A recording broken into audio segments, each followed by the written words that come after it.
Welcome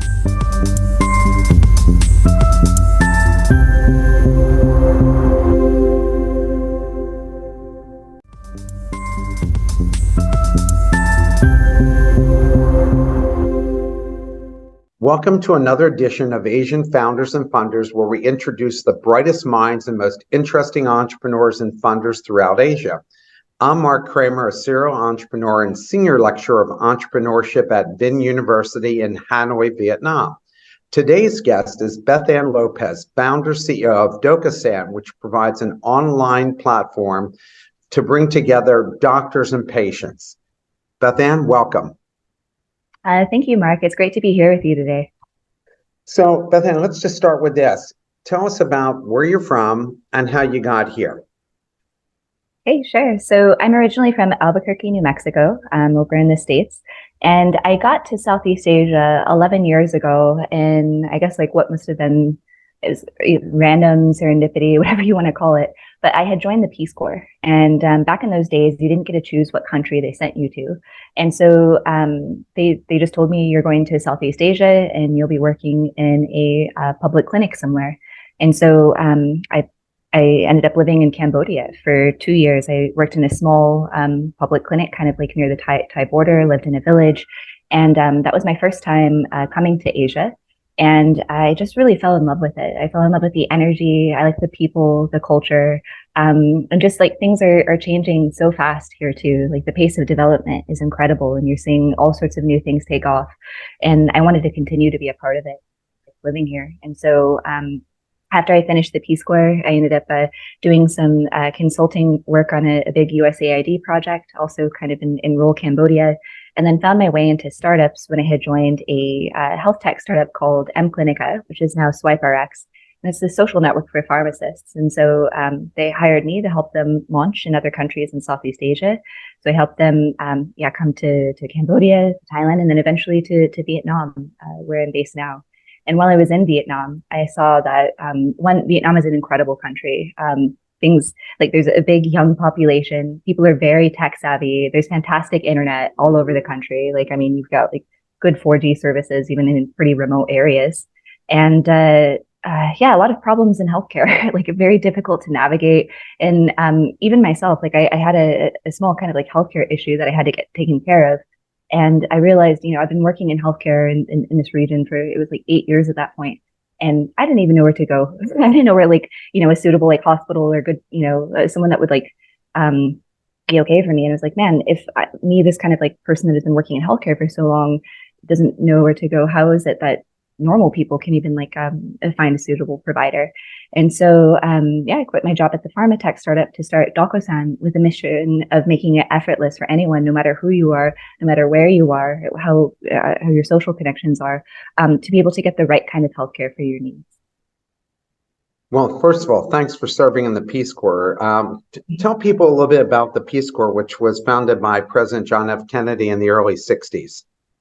Right. So the Peace Corps is this U.S. government program, and it's an independent from the other like branches of government. So it's not a part of like state, and it's not anything having to do with the military. But it's really just kind of this like public diplomacy program where they send young Americans to emerging markets to work on development projects. And so they really want you to be a part of the local culture. So you end up working in kind of like remote village areas, living a very similar lifestyle to the rest of the people in your community. So like, for example, I lived with a host family who I'm still in touch with. They're extremely sweet, wonderful people. It gives you a very different perspective on what it's like to live in one of these countries, because you see the problems firsthand. And so, like, for example, I think that period in the Peace Corps was really what motivated me to go into public health itself instead of like going into medicine or something more traditional. Because while I worked in the public clinic, I saw that there were so many issues beyond just the direct provision of medical care that prevented people from getting the help that they needed. So, for example, during the rainy season, there weren't the main road through the village was not it wasn't asphalt. It was like a red dirt road. And during the rainy season, it would get too wet. And if you had an accident on your motorbike, you couldn't take the road to get to the hospital. And if you had an emergency, you could literally die because of the rain. a lot of the little kids there, because like there was a lot of people were drinking untreated well water or water from like different kind of like kind of still water sources in the area that was not treated. They would get these gastrointestinal bugs, like just like diarrhea and stuff that you would expect from drinking not the cleanest water. But that can have a huge impact on little kids because it can cause nutritional deficiencies, and if you are deficient in certain certain things, then it can affect how you grow up and your whole rest of the life. And so that was like a healthcare issue that was like beyond just the presence of a doctor that I really, really wanted to address and spend my life and career dedicated to addressing. Well, where did you go to school? So I did so I did my undergrad at the University of New Mexico. I was like the first person in my family to go to college and studied biochemistry there. I've always been really interested in the health sciences. And then I ended up doing a master's of public health over at Harvard. And what did your parents do?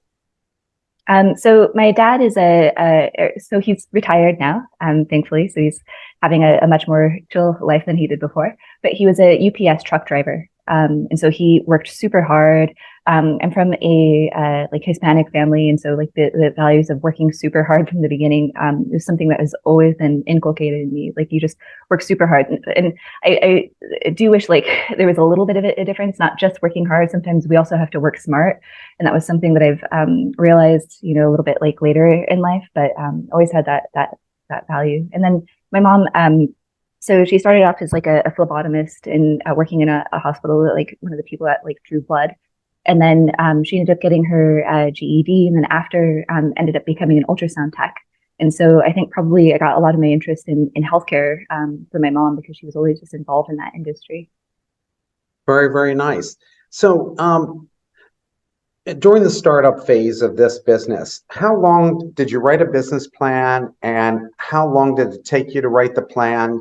And then before you acted on it, like you could have researched this and found out this was a bad idea and just decided not to do it.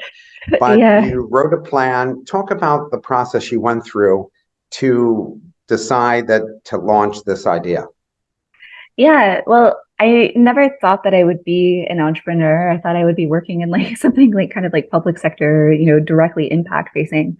But it was at my previous job when I had worked in tech that I saw that you can have such a big impact in a short period of time in working in tech that really drove me to do this. And I had gotten to a point where I knew I wasn't going to get any higher up at the company that it was at. And it also inspired a lot of confidence because I was a market launcher. I would be like the first one coming to the country and, building stuff up from scratch.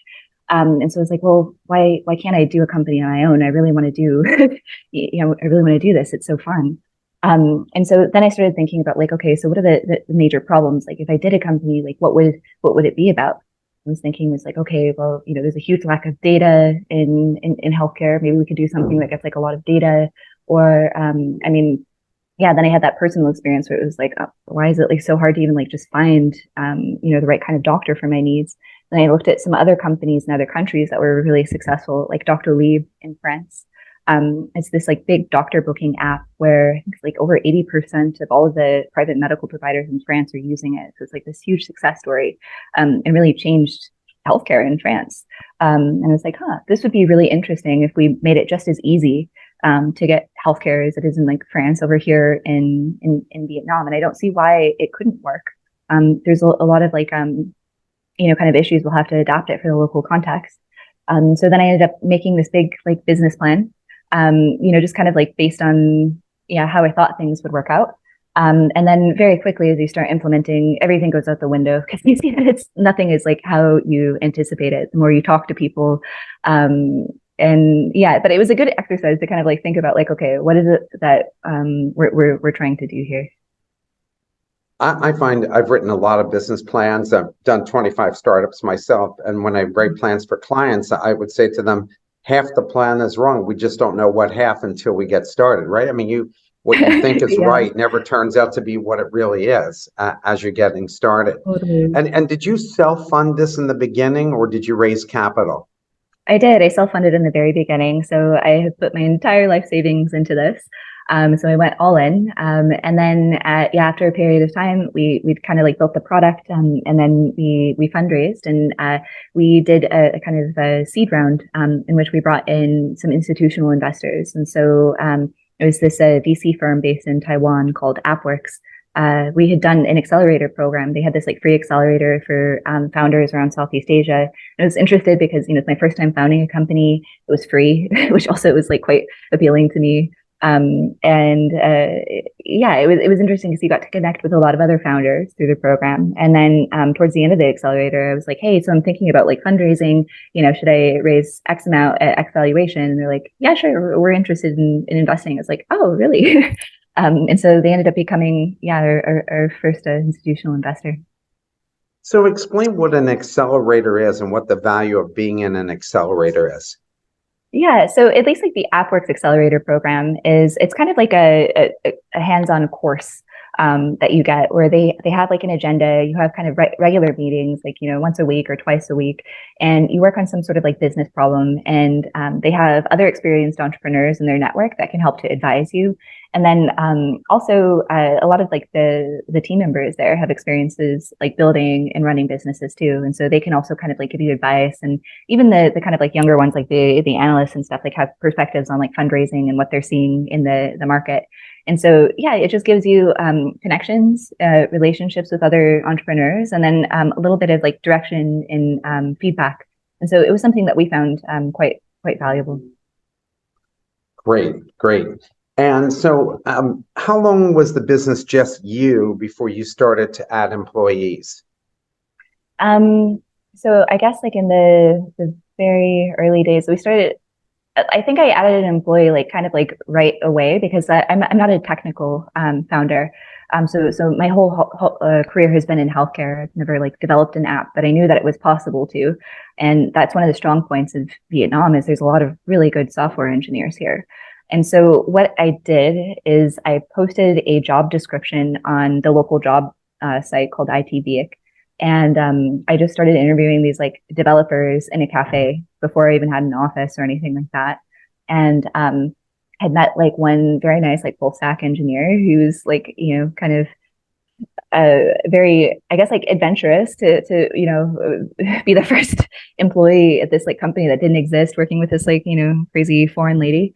And he helped to develop the initial like MVP of the website, which we launched, and then we used that to get like a lot of feedback, especially from like the medical providers, and then gradually added more people as we saw more need. But I do think like in the early days too, like you have to be really careful not to hire too fast. It is so much better to have like a really small team with very dedicated people than to, just start adding more people because you see like, oh, this would be nice if we had someone here.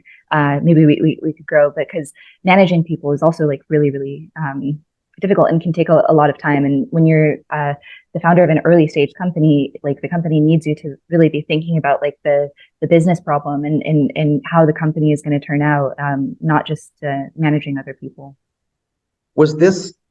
Did you draw these conclusions yourself, or or being in the accelerator and talking to experienced entrepreneurs help shorten the number of mistakes that you would make?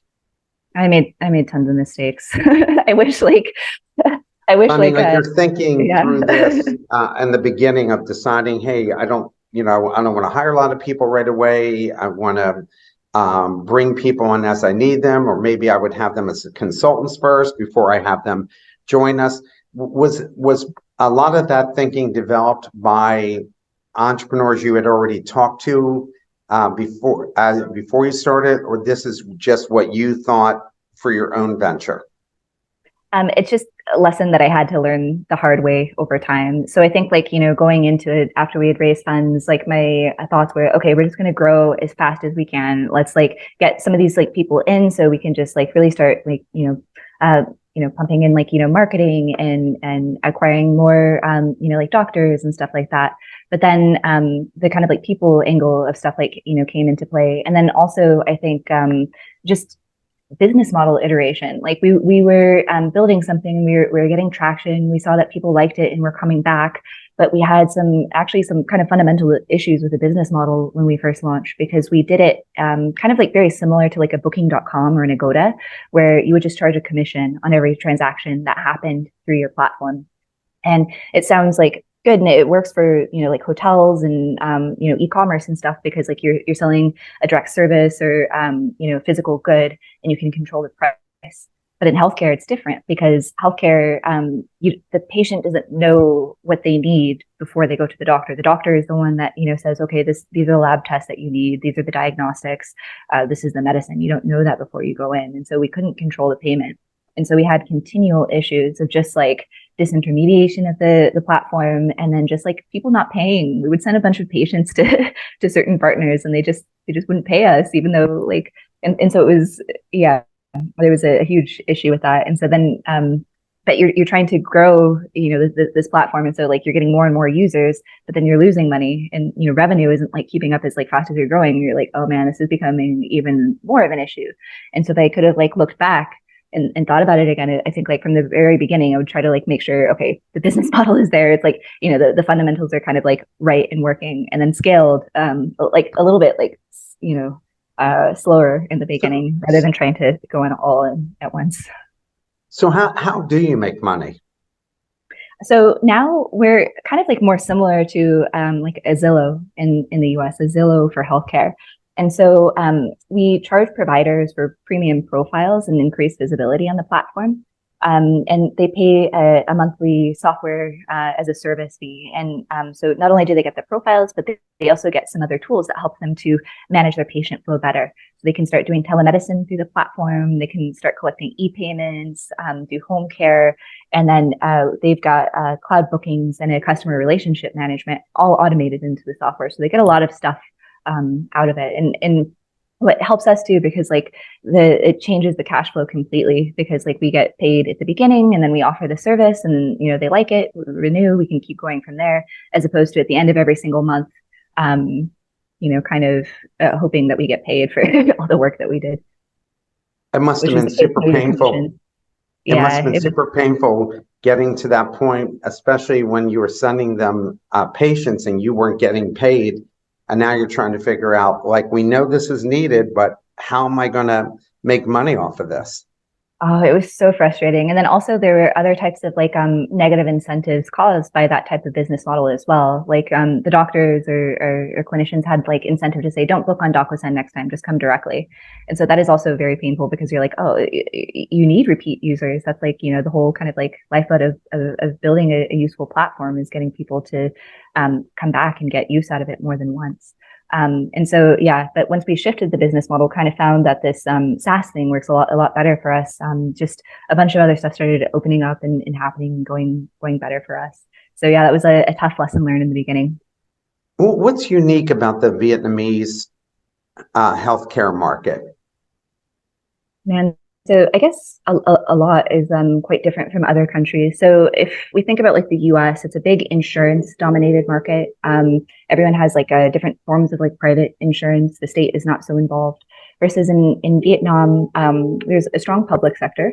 About over 80% of the population are covered through their universal health insurance scheme. Though that health insurance doesn't cover everything, and there's a lot of gaps that people have. And there's also a lot of kind of like service and quality issues sometimes with the public sector. So a kind of typical experience would be, you show up at a big hospital in the city, you have to come super early in the morning because it's so crowded. You might wait in line for 4 hours to see the doctor, maybe like 2-3 minutes. Writes a prescription for you. You have to get another line, go and get the prescription, go to the pharmacy and get it filled. And you literally can spend, an entire day or even sometimes multiple days if you have to get blood work, and just, getting a diagnosis for one time. And so more and more people are looking to the private sector for faster, more convenient kind of services. But one of the issues of the private sector is just like so much fragmentation and variability and quality, because there are some absolutely fantastic healthcare providers in Vietnam. Some that have like gone, and like one of this pulmonologist, he's a really amazing guy. So he's also a professor at the University of Medicine and Pharmacy. He did a Fulbright at Harvard, and then he came back to Vietnam. He's got his own private clinic, and you can see him there for a consultation for like think it's like 200K. It's like $8 to see like this, amazing world-class like position. And then there's also some not so great places that you don't want to end up. And so you don't know where to go. And that's the problem with the private sector. And also the problem that Docosan is helping to address by bringing visibility to all the different options that patients have, the different prices that they can get, and then also having reviews and testimonials to bring a level of transparency, to the health system. So let's talk about the marketing and sales. How do you market your platform to people, and how do you also sell it to them? Yeah, so it is a two-sided marketplace. So we have two different, I guess, like acquisition strategies for each side. So one side is the healthcare providers, and so that is done through a really nice like field sales team. We're going out calling and talking to doctors every single day, and helping them to onboard onto the platform. Then on the marketing side for the patients, then it's through different types of like digital marketing. So SEO is a big channel for us. We also get a lot of like referrals from our doctor network too. We also have different kinds of things like built into the product to incentivize sharing and people to come back again and again. So those are some of the ways that we market it. And when you are marketing folks, what's the biggest expense you have with marketing, and how did you end up figuring that was the right strategy and tactics to use? Sorry, Mark, can you repeat it? It kind of froze up. Sorry. So I was asking that when you were figuring out your marketing strategy, how did you figure out the right strategy to first for the consumers, because you got to get them on the platform, then with the doctors, and how did you figure out what the right tactics were to use? What did you go through? What was your thinking on that? Yeah, so I think you have to talk to a lot of people. And so, especially like in the early days of launching Docosan, even before we had like built the platform, it was Adobe XD, which is what we used to use for UI UX in the past. And it's just like basically kind of like screenshots of what your app is going to look like. And I would go and sit in clinics and kind of like wait until the doctor had a free moment, and then I'd like run in, go and talk to the doctor, show them the different parts of the software, and then just be like, hey, so what do you think about this? Is this useful? How does this work with your workflow? And also see how they're using their own things, and like, oh, would this be something you pay for? And so just lots and lots of conversations and iterations to understand like what their real pain points are. And then on the patient side, because like we are a consumer company, because I need a lot of like, patients, and that's the whole goal, is to help people find healthcare. But it's hard to scale if you're trying to go after everyone all at once. And so then it's about like segmentation. It's finding, like the groups of consumers that are the fastest adopters and are getting the most value out of your product first, and like really tapping into that. And then, gradually you can reach into other segments. But I think like for us, like one of our strengths is, and we saw this also in our user numbers too, is like women's health. And most of our users are women, and kind of like finding in more ways to better serve that particular segment. Do you speak Vietnamese? I can speak a little bit. Yeah, not so well. So, I mean, when you were talking to the doctors, were you reliant on having somebody do the translation for you, or did you seek out doctors who were bilingual? So there's a lot of bilingual doctors. And so, yeah, like I guess like in the early days, it was me talking to the bilingual ones. Now we've got a whole team. We've got like 20 people here. And so if we go and talk to users or doctors, then, I'm there with my team, and they can have like a more, fluent, comfortable conversation that's a lot more nuanced than if I tried it myself. Who do you compete against? Is there any other similar type platforms in Vietnam and or throughout Asia? And how do you differentiate yourself? Yeah, so there's a couple other ones, and so like one of the big kind of like models is what we call like a brick and click model, where you have these startups that are building physical clinics and then adding a telemedicine layer on top of it. And so some examples of that would be Doctor Anywhere, it would be Geo Healthcare, there's another one called Med 24/7. A big and fundamental difference between Docosan and one of those types of clinic chains is that we're not a clinic or healthcare provider ourselves. we're purely software, and I want to stay purely software. I don't want to compete with the 38,000 private clinics that are already here in Vietnam. I think the bigger issue is of fragmentation, helping people to find the right kind of doctor, the existing healthcare infrastructure instead of building our own. Do you operate in person as a team, or are you a virtual company? We're in person. And do you find that's important for you to run your business in person, to build your culture? I mean, how do you feel about that, and why did you decide to have everybody internal as opposed to just working from wherever they are? I just found it like so much easier to have conversations together, to have like asides, to brainstorm, to pull someone, into the conference room and just kind of like, brainstorm some urgent issue that happened versus like when you're online only. I think like I know that a lot of other companies are quite successful in pulling that off, but like we just didn't have the infrastructure, I guess. And we tried it, of course, like during the COVID lockdown period. But people also felt like a little bit more disconnected. Like I think our team are quite close. Like they're very cute. They go and get like milk teas together, on Fridays. I'm sure they'll, go out and do things. And there's an element you can't get when you're online only. What's the hardest part of your business? Oh man. Yeah. I guess like the hardest part, it's like kind of like, so we see what the future could look like. We see this like future of like effortless, accessible, stigma-free healthcare. We see how things could be different. And then it's just like, the daily operational struggle, the daily fight to get there. Because that things could be like, yeah, so much better, so much more equitable for everyone. But there's a path to get there. And so sometimes it's like managing that impatience. Sometimes it's like, figuring out how do we get over these like daily, weekly, monthly, yearly kind of like roadblocks to bring about the future that we want. What didn't you expect when starting and running your business that you didn't count on? Yeah, I guess like one thing that surprised me was actually like when doing user research. So like in the early days, we'd talk to doctors, and so we kind of knew that the commission business model was going to be an issue because we didn't control the payments and this kind of stuff. But we'd talk to the clinicians, and they were like, "No, I wouldn't pay for software. We don't pay for software, so SaaS." And then investors, people had told us like SaaS is not something. It's not popular in Asia. It's only works in the West. It's like, okay, so maybe we shouldn't kind of like try that yet.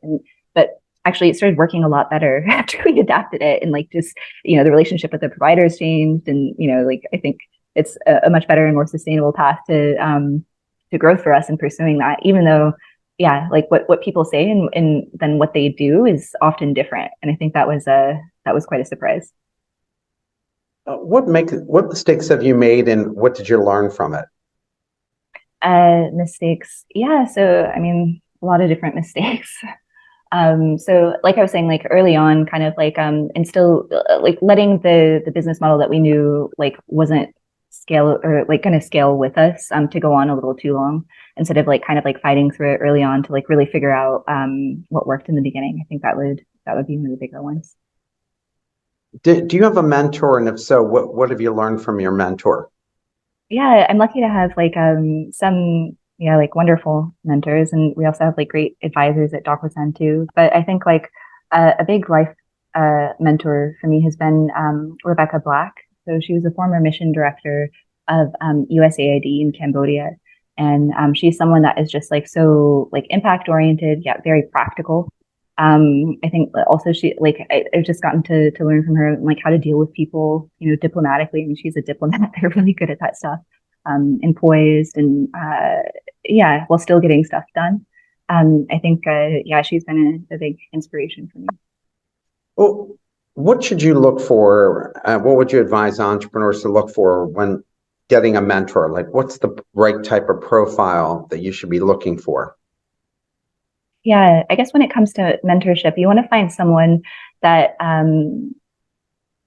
is certainly like, steps ahead of you. Someone who has done something that you were, struggling to get through before. So if you want to build like a big successful company, an ideal mentor would be someone who has built a successful company in the past. I think like they can give, some more advice and perspective on things.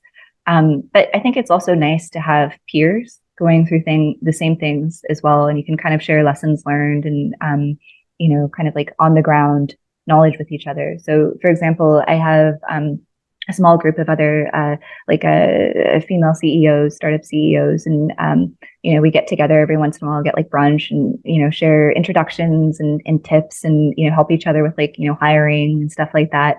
And so that peer support has also been really helpful for me. And you are backed by a venture fund. And how much money did you raise? And how did you know that they were the right fund for you? And what have you gotten out of them besides money? Yeah, so our last public round was $1 million, and that was led by AppWorks. And I guess like the reason why AppWorks is because we've done their accelerator program. They're very big into like supporting founders, connecting founders with each other. Like we had already gotten value from them before they led our round, and I think they've been really good and kind of like patient partners with us along this journey.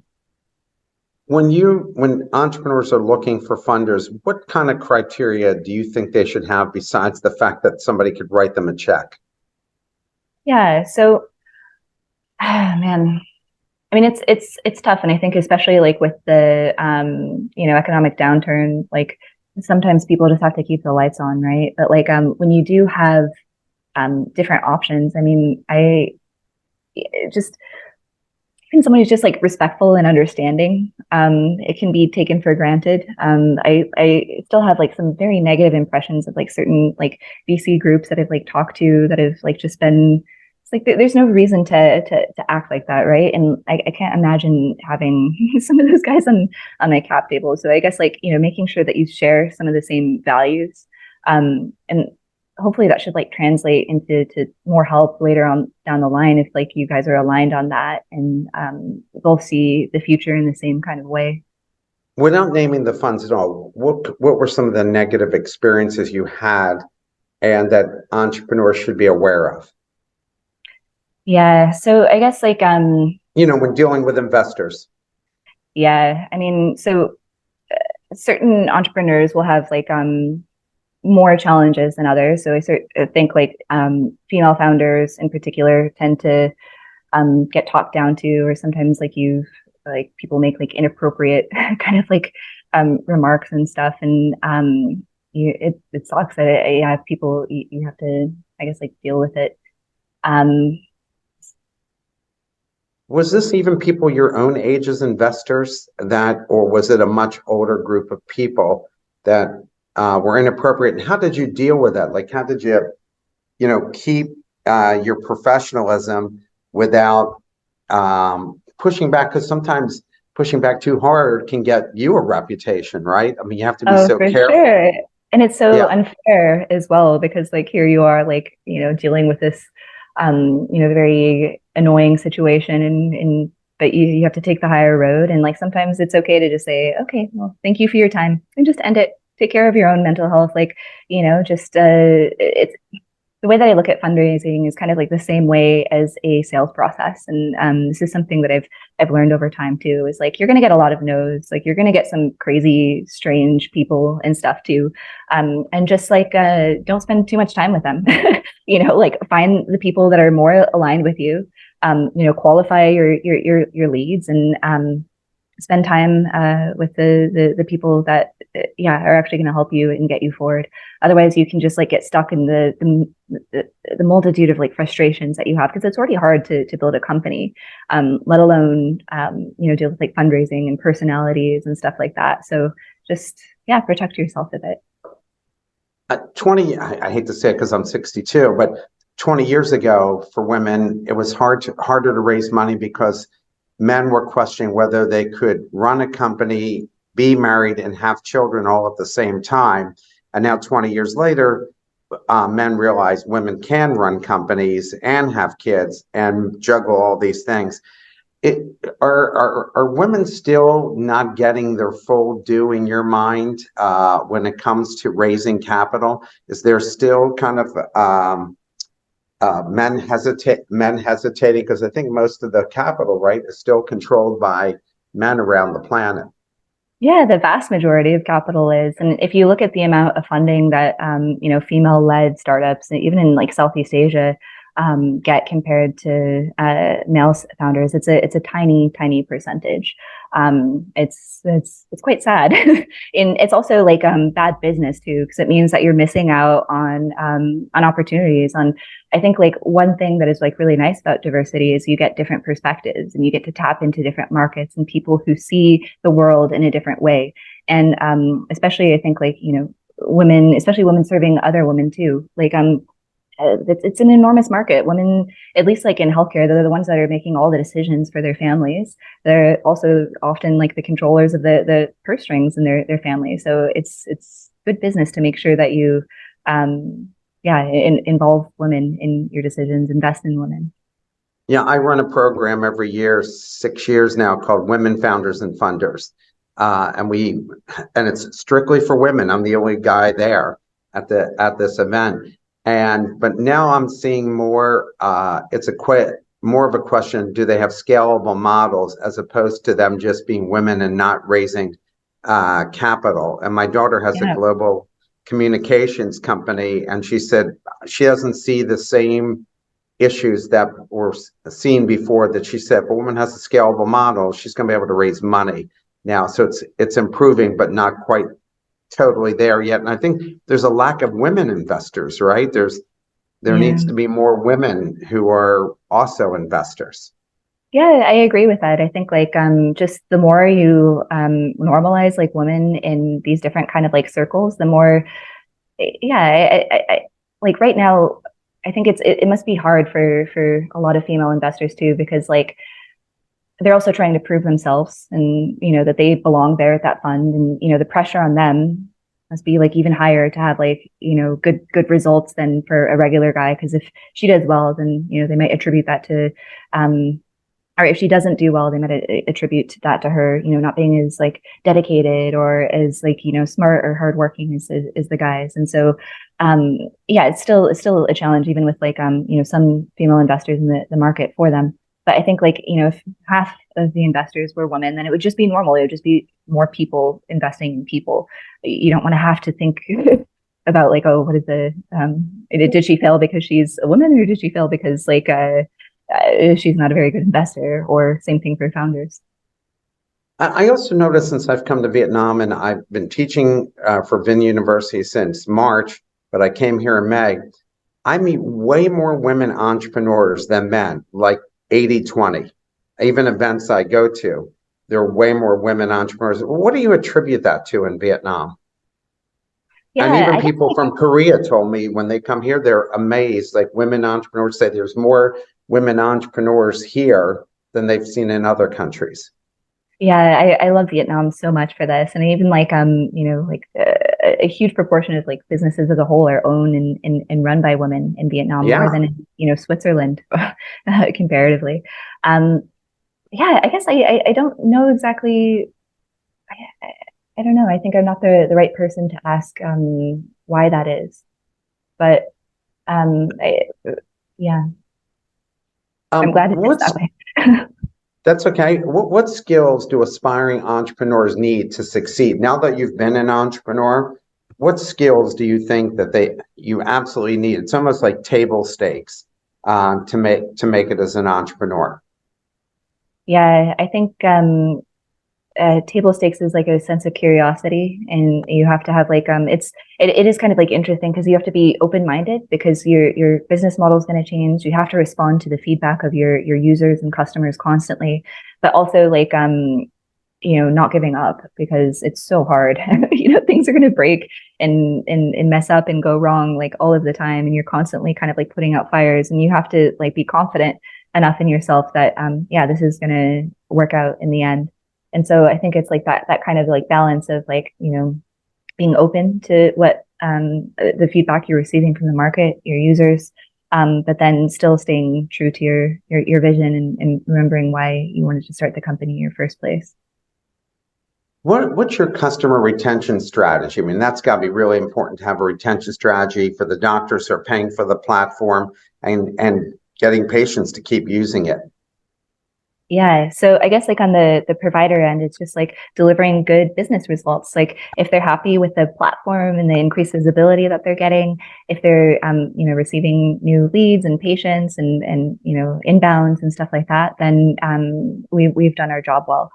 On the patient's end, it's all about like just helping them have a good healthcare experience, simplifying it, like making it really effortless and so much different from the status quo, which is like, using word of mouth, waiting in a super long line, not knowing which doctor you're going to see, or even if it's the right kind of doctor. And when you do something that's like quite different from the status quo and people like it, they do tend to come back.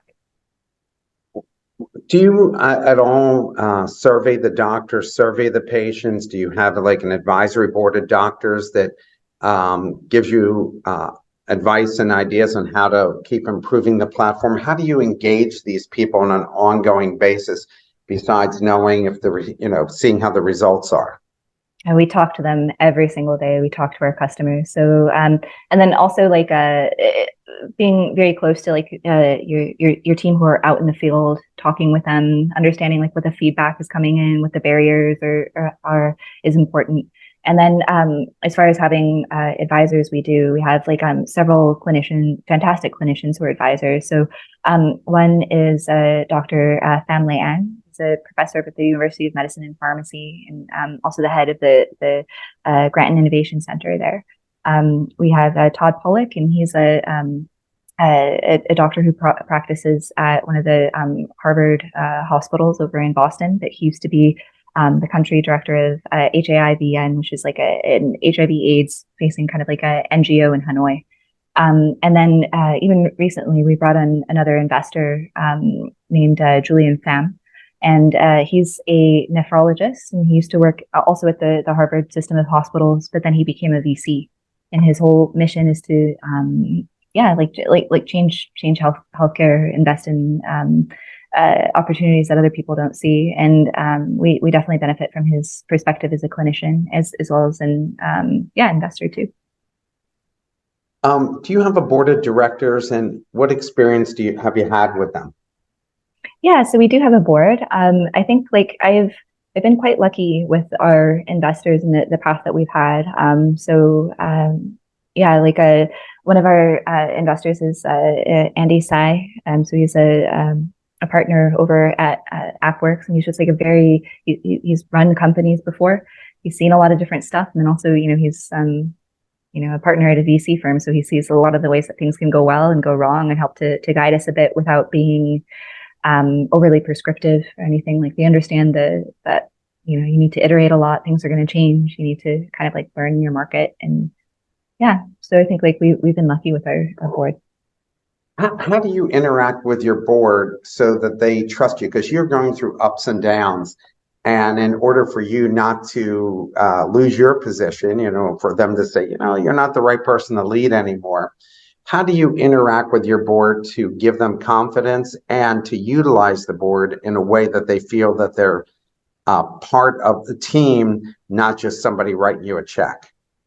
Yeah, I mean, I think it's just transparency, like, being open and honest in what's going on.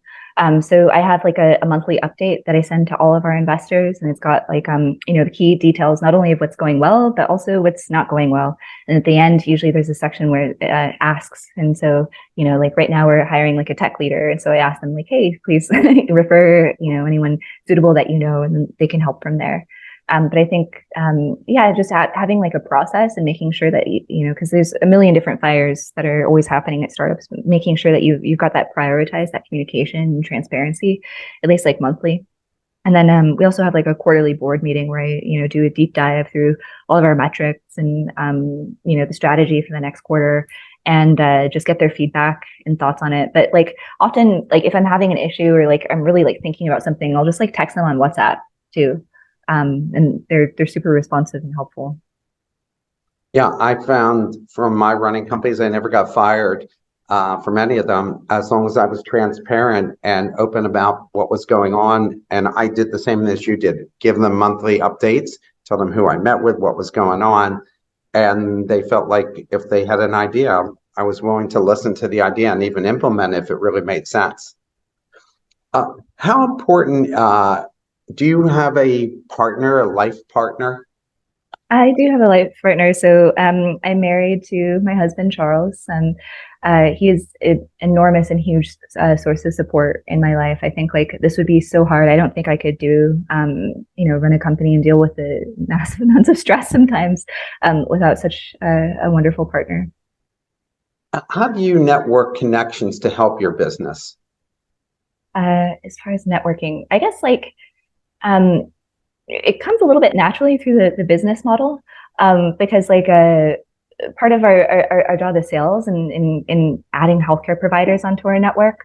And so we get to talk to a lot of like really interesting and dedicated clinicians. And then recently something that I started that has been really interesting and fun has been we started our own podcast called like Demystifying Healthcare in Vietnam, where we just invite like one of our partners, usually like the head of a clinic or hospital, to come and like just talk about their experience and share with an international audience. And that has been a huge privilege because like I think healthcare is different from other industries in that like it's so important. It can be life and death, and the people that go into it tend to be very, very dedicated and wanting to change the world for the better and really wanting to help people sometimes in the worst moments of their life, right? If you're in the hospital. And so just getting to sit down with a surgeon and asking about, okay, like what is your normal day to day like? Like what is something that you've seen? What kind of like tech are you using? It's a privilege, so interesting, and then also, yeah, I guess that's like networking, and we can also share it with a wider group of people. How do you manage risk and handle setbacks? Because that happens every day.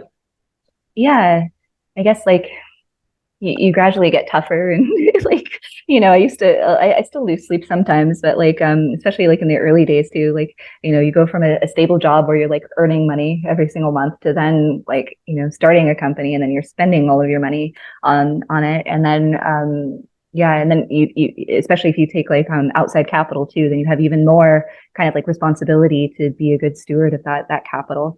um yeah, I think you just kind of adapt over time, and you have to have like good coping mechanisms and stuff.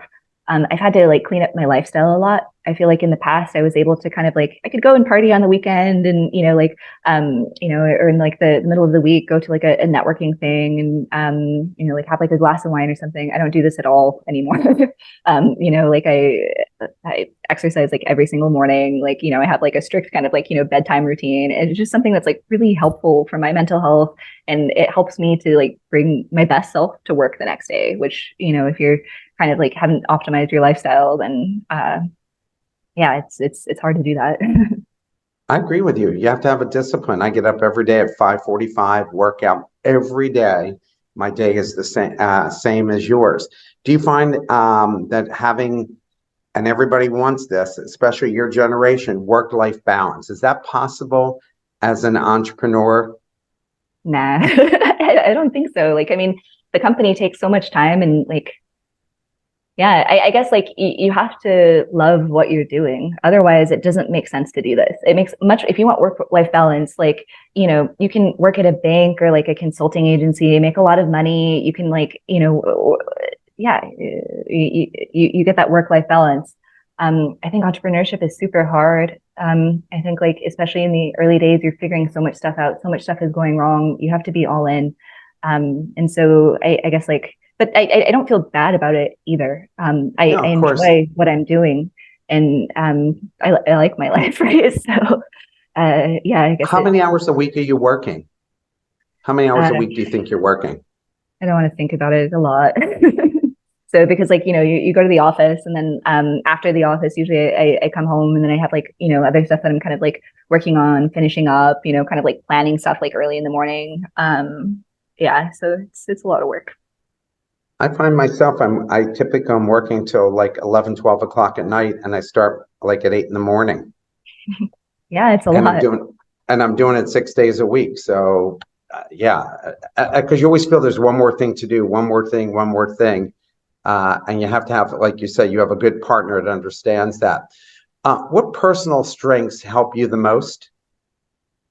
Yeah, so I guess like, well, from yeah, I guess like my upbringing and stuff, the kind of like hard work mentality, and kind of like relating to what you're saying is like knowing that hard work I think is like underrated sometimes. Like everyone knows that they should be doing it to get a certain outcome, but um, yeah, it's not always followed. But yeah, I think hard work, and then I think like also being mission oriented and having like a bit of a bigger purpose, because I think like motivating yourself to work super hard as you do in an early stage startup would be challenging for me if I didn't really believe in what we're building, if I didn't know that we're building is going to help other people.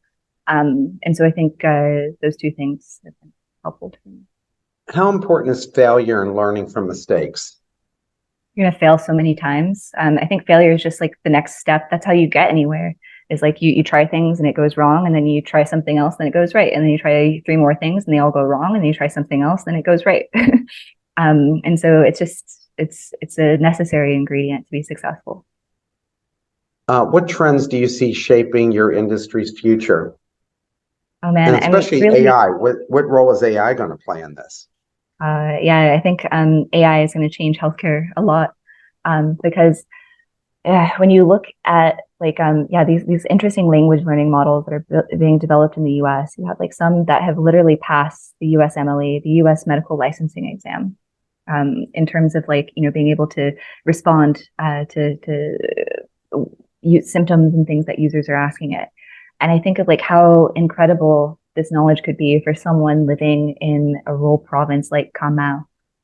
Maybe you don't have doctors anywhere near you. Maybe you don't have good doctors even farther out. But imagine if you can start chatting and get which is essentially access to like a US quality primary care doctor for free through the push of a button. That's really amazing. And so I think like it's going to be hugely impactful in terms of increasing access to healthcare knowledge. And I think it will also be a really useful clinical decision making support tool for clinicians. I could see it sometime in the future if there was like a law or something that if you weren't using AI to kind of like check prior to making a diagnosis, that could be like malpractice in the future, right? Yeah. How do you stay innovative? Because that's really important in order to compete against people who are going to be jumping into this. Because if you show it's a good business, others will be jumping in too. Yeah, for sure. So I think like a lot of it is just like focusing on your customer and how you can keep doing things better. And if you're constantly like driven to change and be exactly what your customer wants, then it forces you to try new things to stay ahead. And How do you motivate and inspire your team? I guess like it kind of starts like early on from like the recruitment process is like when finding the right people is so important. In screening for culture a little bit, screening for like their motivation for joining. And one thing that I'm really proud of at Docosan is I think every single one of our team members really cares about healthcare. They really care about our mission. They see the pain, that either themselves or family members have faced in finding the right kind of care here. Um, and so, yeah, it's just starting on making sure that the team that you bring on is like aligned with your values and your mission is really important. And then from there, I mean, they're also like inspiring me and showing me new things all of the time too. So I think it goes both ways. But yeah. So how long will it be until you feel that you've captured what you want to do in the Vietnam market and expand to other countries? Yeah, so I mean, in the Vietnam market, I want us to be top of mind when you think about finding a healthcare provider. I want it to be like, like Yelp or something like that. Like before you go to, a restaurant or something, you want to go and check it and see, hey, is this like worth going to or not? You think of like healthcare, finding a new place, you think of Docosan, and so that will be hugely successful for us. And then if we get it to work here, we want it to work in a lot of other places because I think every country has like issues in their health system, and everywhere could be more equitable in accessing healthcare, and that's our whole mission. So yeah, we'd want to take this globally as well. What's your last piece of advice to entrepreneurs based on what you've learned so far? What advice do you give them? And it can be specific to women about what women should be thinking about as being an entrepreneur, and to entrepreneurs as a whole. I think to just do it. I think to try it, dip your foot in, see if you like it. There's so much like negativity in the world.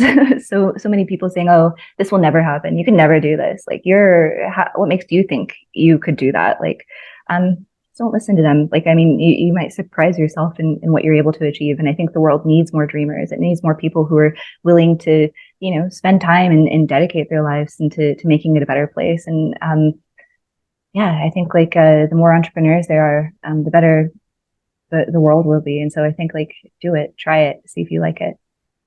My last question to you is there any books that you recommend, any podcasts you listen to, any magazines that you typically read? Yeah, so I've been getting more into podcasts lately, and so like one that I like is like Diary of a CEO, where he just brings on kind of like other business leaders and asks them about how they built their company or an interesting aspect of it. And so I find business podcasts quite interesting because it also lets me tap into like perspectives that I don't get here in Vietnam. So hearing about how, a founder in Silicon Valley built his company and getting to learn from that, and like seeing also just their attitudes and confidence and stuff too, in wanting to bring that to other places is quite helpful. Beth Ann, thank you so much for taking the time to speak with us today. Thanks so much, Mark. It was great getting to talk to you.